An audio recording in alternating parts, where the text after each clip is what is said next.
կավելացնում ենք հասարակական կարգի ծառայությունում նոր հաստիքներ, որովհետև հանրության գերակշիռ մասը մեզնից պահանջում է, որ մենք հետևողական լինենք հանրային տրանսպորտում վճարումների պատշաճ իրականացմամբ, որովհետև օգտվողների շուրջ 80%-ը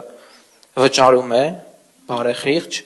եւ ունի արդարացի դժգոհություն այն 20%-ի նկատմամբ, ովքեր որ չեն վճարում։ Եվ մենք որպես քաղաքային իշխանություն պարտավոր ենք մարդկանց պահանջին ականջալուր լինել։ Չվճարողների շատ մեծ մաս է կազմում, եթե օգտվեք տրանսպորտից ինքներդ կտեսնեք, օտարերկրացիները, եւ ես կարծում եմ դա ավելի անարդար է, որ մեր քաղաքացիները վճարում են, իսկ օտարերկրացիները ոչ, օգտվելով տարբեր բացերից, եւ սա այն բացառիկ դեպքերից է, որ մարդիկ իրապես ակնկալում են վարչահարություն եւ խիստ վերաբերմունք քաղաքային իշխանություններից, հետեւաբար, եթե դուք մտածում եք, որ սա մեր վրա բացասաբար կազդի եւ դա փորձում եք ներկայացնել, որ հերթականահասարցուր որոշումը, ձեզ տեղեկացնում եմ, որ իրականությունը հակառակն է եւ մարդիկ միմիայն իրենց գոհունակությունն են հայտնելու։